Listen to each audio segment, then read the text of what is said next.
Bonjour les amis, voilà, c'est officiel, j'ai récupéré l'usage d'un morceau de narine.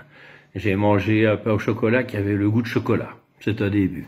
Dites hier, j'ai fait une petite vidéo sur ma journée, c'était pas vraiment pour que vous me félicitiez, c'était pour vous faire rire, mais de toute façon, merci quand même. Dites, vous avez regardé aujourd'hui l'émission C'est pas tous les jours dimanche? Impressionnant, hein, l'évolution de cette émission depuis septembre.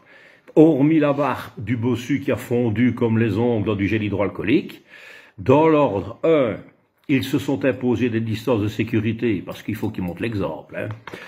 2, ils ont interviewé des gens avec des micros télescopiques. On croyait d'ailleurs voir des films de KPDP. 3, ils ont mis des séparations en plexi partout. 4, voilà qu'aujourd'hui, ils ont tous mis un masque.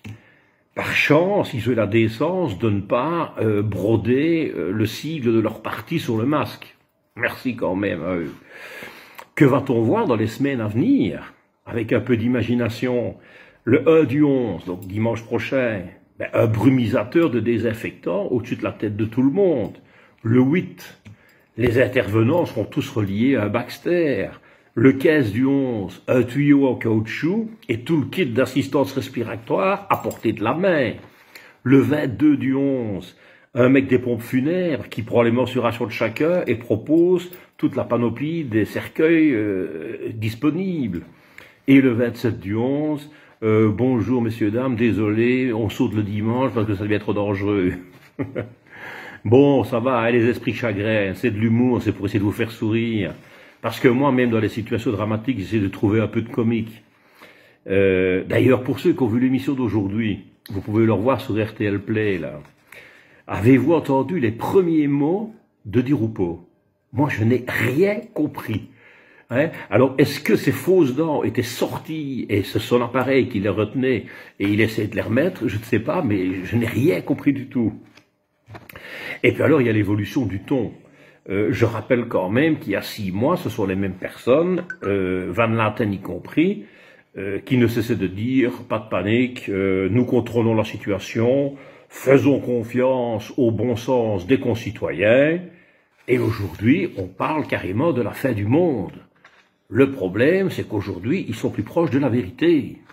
Sauf si les gens prennent enfin conscience que tout le monde doit se sentir concerné. Nos décideurs sont quand même des hommes et des femmes comme nous. Beaucoup font et disent des conneries, mais beaucoup aussi font ce qu'ils peuvent et essaient de trouver des solutions.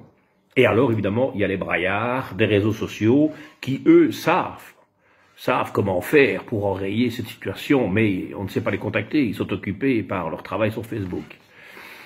La solution viendra de nous, de notre prise de conscience. On note qu'en Chine, apparemment, ils s'en sortent. Oui, mais en Chine, la conscience, c'est l'armée. Le confinement, c'est l'enfermement. Et les mesures sont des ordres.